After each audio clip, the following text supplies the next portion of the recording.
My dad goes, man, I would give my left nut, literally, to be able to go in a car at 180 miles an hour at Daytona and spin through the infield. He's like, how was that? Was that so cool?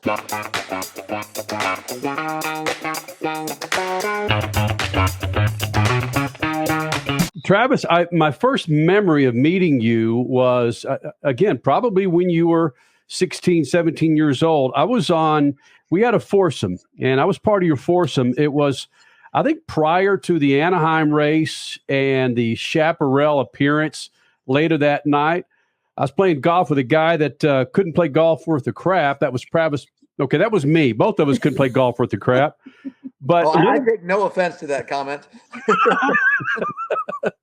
But we were playing golf, and I really had no idea who you were at the time. And then, holy smokes, I see you on a bike, and I think it was 125s at the time, number 199 at Anaheim. And I thought, man, this kid's pretty special. But the one thing that I realized was so special about you was at the Chaparral appearance, you stuck around and signed every freaking autograph of every kid that was there after all the riders left. Was that something instilled in you early on because you were one of those kids way back when looking up at your idol?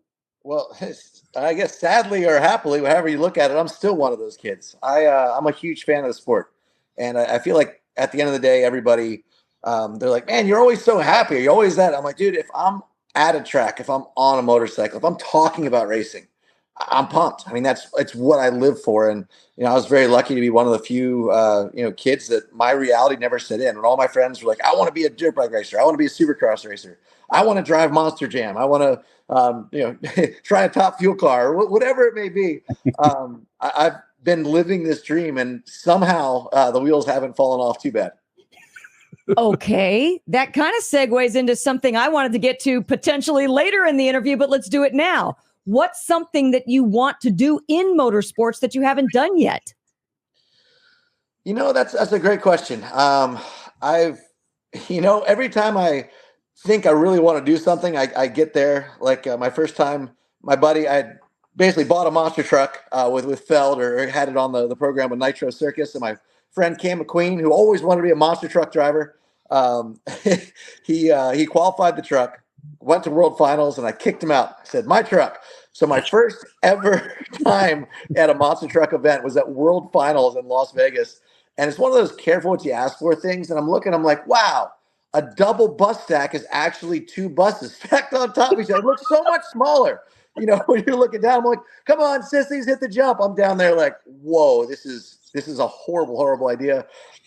Recently, I really wanted to get in a top fuel drag car. I'd never actually seen one. Always wanted to go to the four wides in Charlotte. So I show up in Charlotte. Tony Stewart goes out of his way because I was getting in that night from a boat race that I was doing, and he heard I was going to show up on Monday. He postpones his flight. He meets me at the airport at midnight, and he's going over the procedure in a top fuel car. Tony Stewart, like, I'm not especially close with Tony. He just really didn't want to see me die, I think. He's like, it'd be real bad for our sport. So he was there until 2 a.m. going over procedure. And at that point, when he said it's the scariest thing I've ever done, I thought, I done messed up. I should have done more homework on this. So from that point on, I've been a lot more particular about what I asked for. Travis Pastrana joining us here in the Freak Nation. We actually heard something that he's kind of afraid of. Probably not. He's just trying to act like he's a human being. But the one Instagram post that you had, the catapult into the lake, do you wake up and think, what can I do today that's so effed up that's going to garner attention? You're running out of daredevil type things, Pastrana, aren't you? No, I'm running out of body parts that work. It's funny. Everyone says with Nitro Circus, they're like, how do you come up with these ideas? Or how do you get all the guys and girls to do all the crazy shenanigans? I'm like, the hardest part is trying to keep all the crazy ideas from happening and trying to keep everyone in one piece throughout an entire tour, because it's so much fun for us to be able to live this video game, except there's no reset button, which is becomes problematic. So my job is actually to figure out how to have the most fun, go the biggest, do stuff that's never been done before, have a smile on my face all day, and do it in a way that we can continue to replicate it. So we did a show called Life Size Toys on a network that was It lasted for about a month, called Quibi.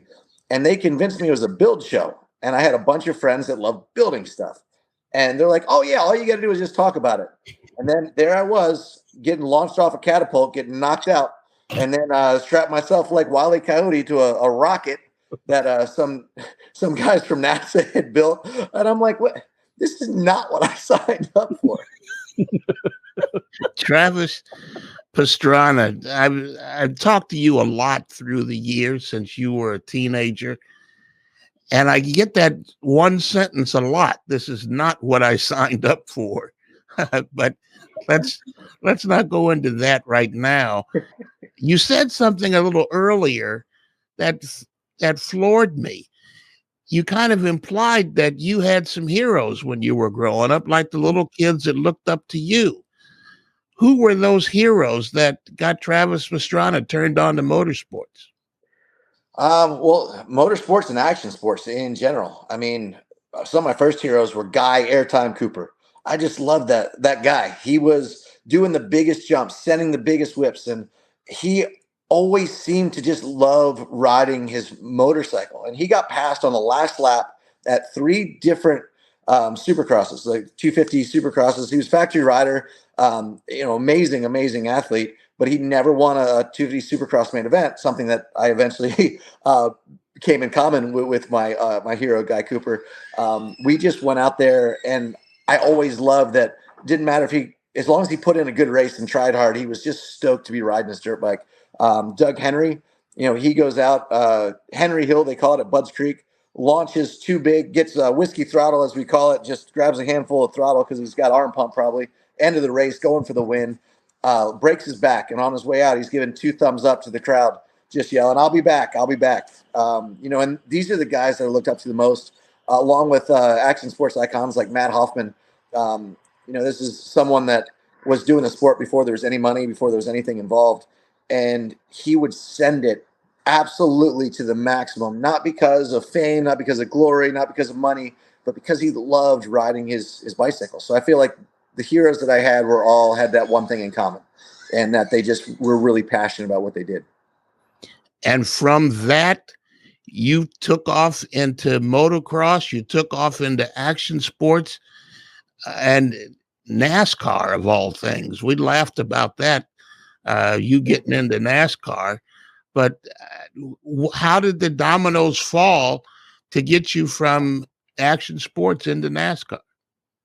A lot of dominoes. So starting out with injuries, I was lucky enough to sign on with No Fear and Spy Goggles, who worked closely with Boris Said and a bunch of the NASCAR guys. So we'd always go-karting every day after Supercross, because they have, Anaheim 1, Anaheim 2, Anaheim 3, San Diego. We ended up staying out in, kind of that Southern California area. So our day off, we would go-karting at No Fear when I was like, 16, 17, 18 years old. And I was hurt a lot. So every time I was hurt, I could usually get on a go-kart before I could get on, get back on the dirt bike. And when I was 17, I was able to go jump in a WRC car because Alpine Stars, which was my sponsor, also sponsored the Subaru World Rally Car team. And that year, Richard Burns on Subaru won the World Championship, WRC Championship.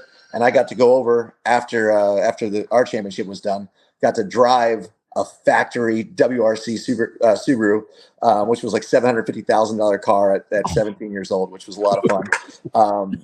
And then kind of just every time I was hurt, I'd get into doing more rally, doing more driving, doing more karting. And the 4-wheel stuff was something that I was really passionate about. And because I was hurt a lot, I get to do it quite often. Whoa. Wow. So then fast forward, you were just talking about when you were 17, so 22 some odd years ago, fast forward to 2023, and you're taking the family huckster, you're taking a Subaru up the hill at Goodwood. I mean, wow. You never thought that would be a part of your future, did you? No, I was very fortunate to be surrounded with great people. And my dad and mom, mom was big into education and making sure that I was, could graduate, as she's always like, this is never going to work as a career. And dad said the same thing. So, just make sure you got something to fall back on. So ride it till the wheels fall off. But going back to that beginning, at the end of the day, I was doing motocross until I was really hurt. and I was tired of being hurt, and I loved competition. So I got into cars and was able to, find the Vermont sports car crew that I had the same. My number one on my crew at 2003 is still my number one, like my main mechanic right now for rally. So, we had this really tight crew, and even the guys like Roger DeCoster who worked for Suzuki, everyone's like, why'd you switch to KTM? I'm like, because DeCoster did, and Ian did, and a lot of that crew. So we developed great relationships, and I had the opportunity, after Nitro Circus was going and all the friends and everything's in the US, to go WRC, which I really wanted to do, kind of 2006, 2007. But at that point I said, well, what can I do that's in the States? And what can I do to challenge myself? And through contacts through Jimmy Johnson and some of the NASCAR guys that had raced motocross, kind of started looking there and got a hold of Trevor Bayne. And all of a sudden we're racing NASCAR. And yeah, I wasn't very good at it. I'm not good at rear wheel drive. I'm not good at pavement. I'm not good at any sport that you can't win on taking bigger risks than everybody else. And, then we met up with Ken Block, and he just wanted to have fun in a car. And all of a sudden he built this whole legacy, just sliding and having fun and building awesome builds and doing things in places with his kind of business experience, to not necessarily say, hey, I'm the best driver in the world, but to say, hey, I'm going to have as much fun as possible with the coolest cars ever in the most epic locations. And we were able to start this kind of side thing with Nitro Circus and him with Hoonigan and everything. And, now we're building 1983 Subaru wagons with working 8-tracks going up, and we split Team McLaren first, 1983 Subaru wagon second, McLaren third, Porsche fourth, Porsche fifth, Ferrari sixth. How cool is that? Oh. Yeah. Yeah.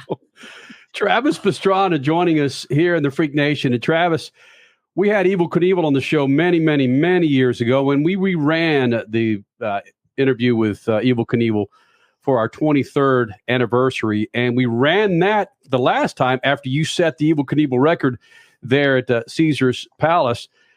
Give me your thoughts on a dude like Evel Knievel who did not have the luxuries of suspension, chiropractic work of the new millennial. What's your view of what Evel Knievel did on a bike? So what Evel Knievel did was less impressive what he did on a bike as to what he was able to accomplish, to show the world that you could fly a motorcycle, to show the world what was not only what was possible, but he was a showman. Yep. So he took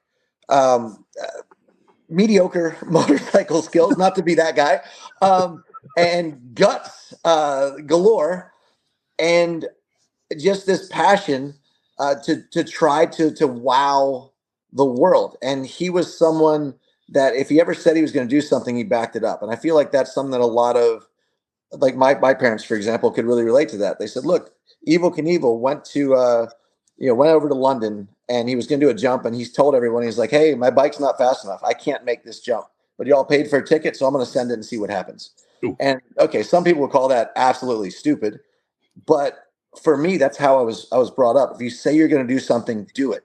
And there were certain core values of what Evel Knievel did and how he went about doing stuff that were really good, and certain ones that were probably the opposite of really good. But to be able to transcend and to start an entire action sports, just to start jumping motorcycles, to start a whole, what now is Olympic sports, by following your passion and being able to sell it, I think was really cool. Okay, kind of in that same vein, but different, but being bigger than the sport, transcending the sport. You just referenced Ken Block when we were talking a little bit about Goodwood. That was Ken Block, right? Without a doubt. So Ken came from a really unique background. He absolutely loved snowboarding. He loved motocross. He loved, skating. He loved driving cars. And like every other redneck American, Ken was 100% convinced that he was the best driver on the face of the earth. Mm. And in 2003, something like that. I was sponsored at the time by Alpine Stars and Puma. Puma paid a lot of money. Alpine Stars, didn't pay anything, but they made the best stuff, the best boots, the best everything. And I had friendship with Gabrielle, who ran Alpine Stars. And they got me my first drive in a car, and I was never going to leave Alpine Stars. So Puma put it on the table. They said, you either have to pick Alpine Stars or us, thinking I'd obviously go with Puma. And I said, nope. So this was a week before X Games. And I went to Ken Block. I said, I don't have a shoe sponsor now. And he said, well, I'll make you a deal. I will sponsor you, but you have to take me, because I'm not wanting any giveaways. He goes, I just sold, a percentage of DC shoes for enough money that I can pay for whatever I need to do. And he goes, I want to drive cars. I want to race cars. I want to be the best rally driver of all time. Introduced me to the Vermont Sports Car Crew. And he went, paid his own way, hired the best coaches, drove more than almost any factory driver. And he became, within 2 years, probably the best driver in the US as far as rally was concerned. And it was a really impressive going from a guy with money that people didn't know had so much background in sport and was such a good athlete and was such not only a pioneer, of wanting to be an athlete, but a pioneer of how to market. And he went and invested in himself and followed his heart exactly where he wanted to go, and started a car culture that's unlike anything that I think has ever been created before, and maybe ever after. Is that Travis Pastrana? I can't get this out of my mind. The guy who jumped out of an airplane without a parachute once. But, Travis Pastrana, they talk about Ken changing the landscape in motorsports. You've done some of that. Do you feel that? Do you understand that? Or do you think that's overhype, that you helped put action sports on an entirely different map? I was very fortunate, like I said earlier, to be surrounded by some very great people that led me in the good direction, starting from my parents to a lot of my sponsors. And my parents give me the freedom to follow my heart. I feel like at the end of the day, if you're passionate about something, you can make it work. And luckily, when we got into rally, Ken Block was very passionate about rally. And, he was able to kind of help orchestrate X Games, picking up rally as a sport, which kind of blew it up. And we were able to get sponsors and really start doing that for a living. And then with Gymkhana, and then with Nitro Circus, and basically all the stuff that we were doing to have fun started kind of becoming bigger than the sports themselves. The coolest part about doing this, and call it lucky, skill, whatever, but I was able to get a lot of seat time. So I've never claimed to be the best driver, but I have enough seat time and enough passionate that I've been able to take what I've learned in motocross and make it work on the four wheels with the different injuries and that kind of stuff. Having said that, my goal is not necessarily to be the best driver or to start all these things or to change anything that's going on. But like X Games or the Olympics, that's about being perfect. Nitro World Games is about doing stuff that's never been done. It's about being bigger, being crazier, being, and even safer, working on landings to make sure that we can, myself, my friends, the next generation is able to get up and walk after this, having a big crash with the airbag landings and that kind of stuff. But my goal in racing is to continue to have fun. And what I've learned with showmanship through Nitro Circus is that if the athletes are having fun and they're passionate, that the crowd follows and that they understand what's going on. So when I was racing NASCAR, I stopped having fun. I was so focused on my results that literally I got 10th place at Daytona in what was nationwide at the time. And I was spinning backwards across the infield at, 180 miles an hour. And I was so bummed. I'm like, man, I was following Tony Stewart. He got away, which Tony does because, it was Tony Stewart. And I'm like, man, we had a really good chance to have my best finish. And now here we are, another crash vehicle. My dad goes, man, I would give my left nut literally to be able to go in a car at 180 miles an hour at Daytona and spin through the infield. He's like, how was that? Was that so cool? And you get so caught up in winning, and it gets so worrying about that a tenth of a second, that half a tenth of a second, that you forget why you did it to start with. And I think that moment right there, my dad kind of said, kind of put that back into perspective. I said, well, you know what? Let me do what I know how to do, and then I can get some sponsorship, and let's just go have fun and bring other people that want to have fun. And if we're passionate about this, building tracks that have never been done, that are challenging to the drivers and challenging to the manufacturers and the cars, I'm like, we're going to have a sport that really takes off. And that's why we started Nitro Cross. Travis Pastrana joining us here in the Freak Nation Lucas Oil Studios. 23 years of doing Speed Freaks, and Travis Pastrana every now and then comes and he's a part of that. Travis, when Lindsay came into your life, was there an agreement between you two, or did she say, I know what I'm getting into? I hope she did. No, my wife is amazing. She's a 2-time world champion, 3-time X Games gold medalist. It was good having someone that understood passion in a way that, you're not home a lot. If one of your sponsors calls during Christmas Eve dinner and says, hey, we need you here tomorrow, you're there. And it's about building relationships. And there's no holidays, there's no weekends, there's no off days. But it's the greatest life in the world. And to have someone that understood that and lived that life and, just supported almost everything that I've done except for base jumping, which well, now, you got to draw the line somewhere. So no wingsuiting, no base jumping. Other than that, Lindsay's along for the ride. And she's not only a phenomenal athlete, but she's also adapted to be such an amazing mom and someone that enjoys that as much as she does anything else. She went to qualify for the Olympics, or not she wanted to see if that was something she wanted to do. So she came back after, 3 years off of Nitro and skating to, just to try again, as they announced that skateboarding was going to be the Olympics for 2020. And she came back and she won the world championship that year. And she was on the podium sitting there in Spain after, putting 6 months pretty dedicated to focusing on her and her skating. And I took a step back from racing and everything else for a little bit of time and told her, like, look, do what you got to do. I'll be the stay-at-home dad really at that point. And she says she was crying, and it wasn't because she won. She was crying because that 6 months she lost more what she thought was valuable time with the kids and the kids' development. And she would have rather been home with the kids than to have been up there on that podium. And, for someone like me or someone like even her mom or all her friends are like, why would you not go for the Olympics? She's like, because for me, being a mom is more important. And I was so fortunate that I found someone that is that passionate, that caring, and that great of a wife and a mom that I can continue living my dream. So Travis, we're all parents here, and you're a parent now. Your parents told you to get an education so you'll have something to fall back on. Now your kids are going to come to you and say, Dad, how can I be a part of rallying or Nitro Circus or skateboarding or action sports, whatever? What are you going to tell them? If they're half as passionate about whatever they're doing as their mom is skateboarding or that I am racing cars and motorcycles and anything with wheels, I'm going to support them. But seeing the injuries and the hardships that a lot of people go through and how few people make it successfully, like I want my kids to drive and I want them to ride. And I cannot wait to go on trips, whether that's mountain biking or motorcycles or vehicles or going down to Baja or surf trips or whatever it is.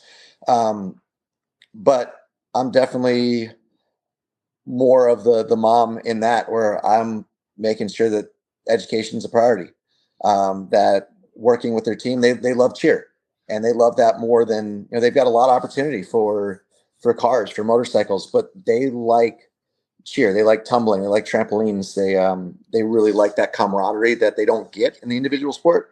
I liked being by myself and not having anyone else to blame. They like the group atmosphere. And I'm so happy and fortunate, even though I had no idea that cheer was actually a sport a couple years ago, that they work so hard and they try so hard and they have to figure out the team dynamic and they learn how to work with groups and coaches and knowing kind of the structure of hierarchy. And, I will definitely encourage them to be in sport as long as they possibly can. But I'm definitely not going to force them into doing anything that I love to do unless they really want to. That is awesome. Now you referenced hardships with both your career and Lindsay's career moving through the years. Bring this into cheer now, because there's a lot of hardships that go into that sport, whether it's something tumbling or injuries or partner stunts. How do you allow them to have their own lessons taught and you take a little bit of a step back? You know, it's interesting because I think my daughter, when she was like 5, we were at Woodward, and there was a pretty high platform, and you had to clear a pretty big jump onto a foam pit. And Addie's like, my daughter at 5, she's like, "Can I do it?" I said, "I don't know." She said, "That's not an answer." And I feel like in this world, you're told you can do something or you can't do something, but you're very rarely, as kids, told that you actually should be making these decisions and that you are responsible for yourself. And if someone tells you no, they're probably telling you no for a reason. So I'm hoping that they learn what their capabilities are, and they learn that their dreams are their dreams, and not, a lot of times they'll be like, "Oh, I don't want to do this stretching." I'm like, "Look, I don't care if you don't do the stretching, but you're not going to win. I'm going to encourage you to do this so that your result can be what you want. I don't want to see you crying on, in 2 months when your team's not doing as well as they could." So just trying to encourage them to understand why the rules are in place and what the dangers are, and then have them make their own decisions as much as they can at a young age. Travis Pastrana joining us here in the Freak Nation. And Travis, again, Statman mentioned we're all parents here. My daughter's 9 years old, and there are certain things, in fact, just talking about it will make me tear up. There's certain things that I think about and that she does that'll make me bawl my eyes out with joy. What's the 1 or 2 things that when your daughter says or does something that will make Travis Pastrana bawl his eyes out?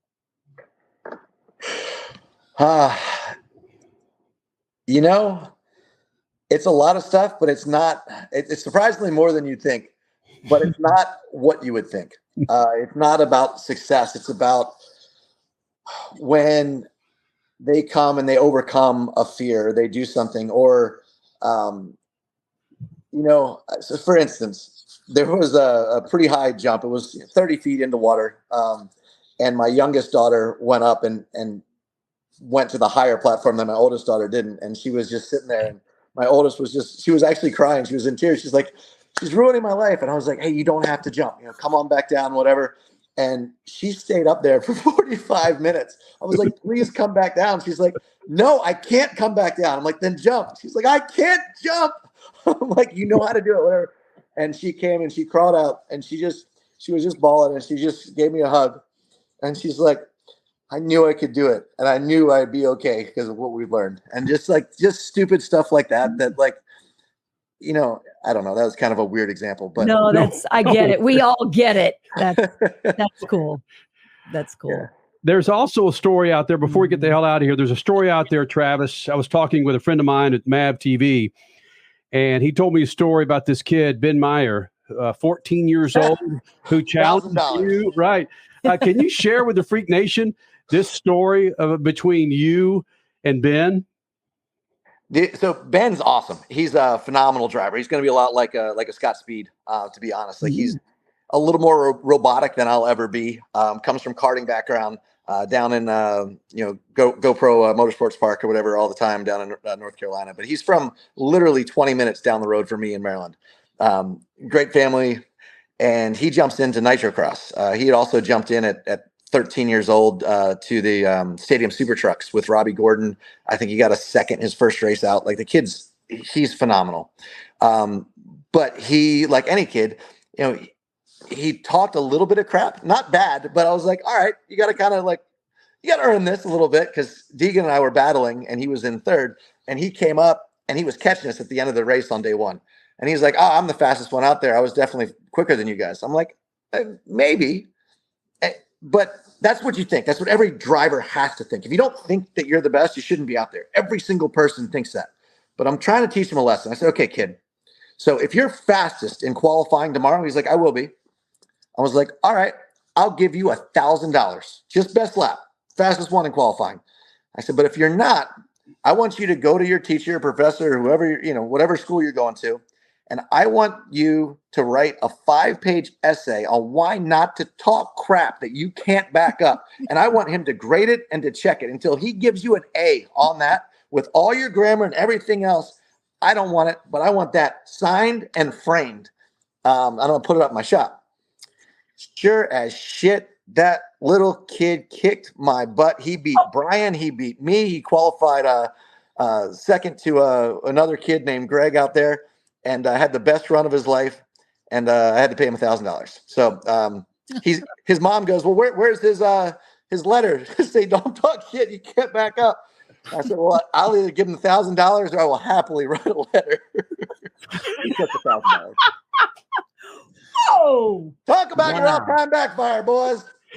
Wait a minute. Before you wrap, Kenny, I've got to say something, because I've been fascinated watching you talk and listening to you talk, Travis, and to know that we've watched you grow from a guy in motocross with bad backs and all sorts of stuff. And now you're talking about kids and challenging kids and telling kids to go get grades. I can't tell you how much I appreciate seeing you become a man. That means a lot. I truly, truly appreciate it. And thank you always for the time, for letting me ramble and tell my stories, and for having me a part of this amazing racing community. Y'all make it a better place, and it's been a fun ride. It's awesome. We'll thank end it with you, Travis. Yep. Yeah. Buddy, much love from 118 degrees here in Phoenix, with probably 75 degrees in Maryland right now. Yeah, it's nicer than Phoenix at the moment. Great. Awesome. Buddy, go make it a great day. Good luck to you and your wonderful family, partner. Well, thank you guys for the time. Talk to you soon.